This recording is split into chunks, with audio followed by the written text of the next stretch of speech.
A History of God by Karen Armstrong. This book is so good, a sign from Allah, that it's the first time I'm thinking to make a few notes, because it will not cover, admittedly, a subject which has such a huge range, and I, for one, cannot get to grasp it yet, but I will, inshallah.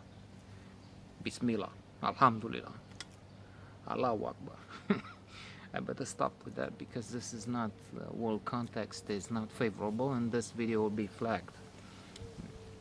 I understand they follow up with some catchphrases, some things to see where the lunatics are.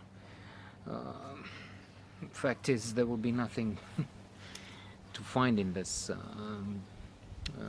short note, because nothing unfavorable. In fact, it will be favorable and skeptical. I'm not a follower of Islam. Indeed, I am an atheist at this point. There will be some signs which God sends. I started with good instead of book. I cannot say atheist anymore.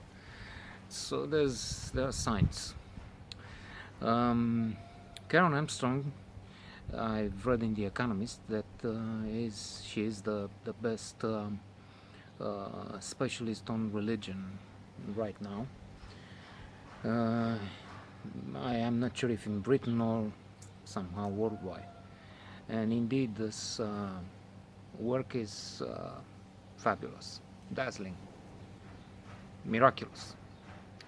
I will only refer to Islam now, the part on Islam, which has presented me with quite a few surprises. First of all, I knew that Islam is not really what those stupid, godless, in fact, suicide bombers invoke. They speak about a violent jihad, but in fact it seems that the jihad referred to in the Quran is actually a jihad which refers much more to an internal struggle, a fight to be better and to understand more and to relate to God and things like that, and not this killing infidel.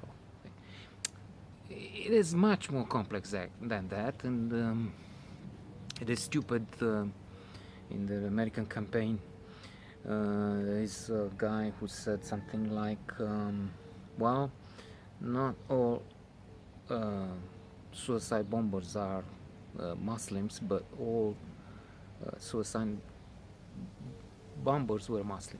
Things like that.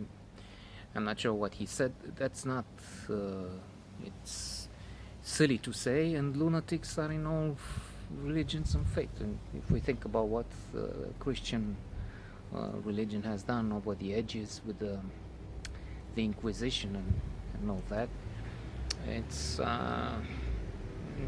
it makes the skin crawl or something like that. So Islam is a religion of success, as opposed to Christianity, which is a religion of suffering, and we will come back to that later. I was surprised to see that Islam encourages success. One other thing I like very much about Islam, and it's presented in this book, is the zakat, the fact that Muslims are not just expected to be kind, but one of the major rules, and in fact it is the one I like most, is that a Muslim, a faithful Muslim, will have to give in a percentage of his income no matter what. And it's if he wants to live well within this faith, there's no question about it. He has to do this, to obey this. The other parts with going to Medina and Mecca, which anyway within the precepts of Islam is not something forced. It's for those who can do. But I've one doubt about that. And as I kept saying, inshallah, I mean, hopefully God, Allah, or somebody would help me see the way. But for now, I'm not convinced by Islam,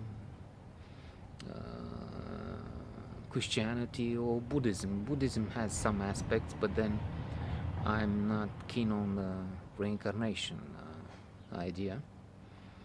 And one other thing which this book presents in a very good light is the fact that one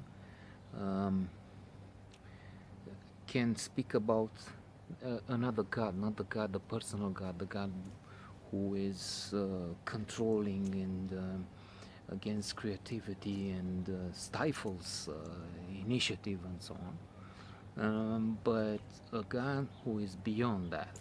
And the fact that we need religion, and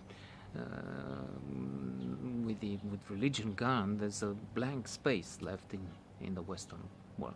There's more to talk about that. I hope soon.